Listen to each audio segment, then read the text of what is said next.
Cyber সুরক্ষা আইনে কোনো নিপীড়নমূলক ধারা রাখা হয়নি বলে জানিয়েছেন প্রধান উপদেষ্টার বিশেষ সহকারী ফয়েজ আহমেদ তৈয়ব। বলেন, আইন প্রয়োগে জবাবদিহি নিশ্চিতে কোয়াসি জুডিশিয়াল কাউন্সিল গঠন করা হয়েছে। রবিবার রাজধানীতে এক অনুষ্ঠানে এসব কথা জানান তিনি।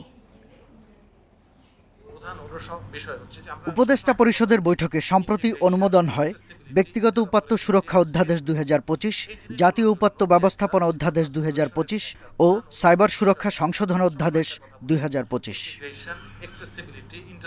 অধ্যাদেশ পাশ হওয়ায় রোববার সকালে রাজধানীর আগারগাঁওয়ে এক অনুষ্ঠানে প্রধান উপদেষ্টার বিশেষ সহকারী ফয়েজ আহমেদ তৈয়ব সহ সংশ্লিষ্টদের অভিনন্দন জানানো হয়। ফয়েজ আহমেদ তৈয়ব বলেন, দ্রুত আইন করলেও মানের ক্ষেত্রে ছাড় দেওয়া হয়নি, নিপীড়নমূলক ধারা রাখা হয়নি বলেও জানান তিনি। আইন করতে গিয়ে দ্রুততম সময়ের মধ্যে আমাদেরকে করতে হয়েছে, বাট এই দ্রুততার কারণে আমরা কোয়ালিটিকে কম্প্রোমাইজ করিনি। আমাদেরকে কোয়ালিটি কম্প্রোমাইজ করতে হয়নি। কর্তৃপক্ষকে অবাধ ক্ষমতা দেওয়া হয়নি, কারণ সেখানে কোয়াসি জুডিশিয়াল একটা অথরিটি রাখা হয়েছে, অর্থাৎ কর্তৃপক্ষের জবাবদিহিতা নিশ্চিত করতে হয়েছে। এখন ব্যক্তিগত তথ্য উপাত্ত নিয়ে কাজ করার ক্ষেত্রে তদারকির ব্যবস্থার কথাও জানান তিনি।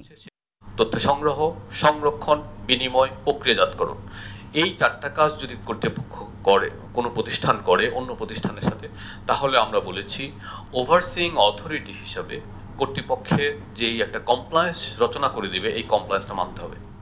এটা এই জন্য মানতে হবে, আজকে আমরা গুম, খুন সব বিভিন্ন ধরনের যে অপরাধের বিস্তৃতি দেখি, এই বিস্তৃতির পিছনে ব্যক্তিগত তথ্যের অপব্যবহারকে অনেকাংশে দায়ী করা যায়।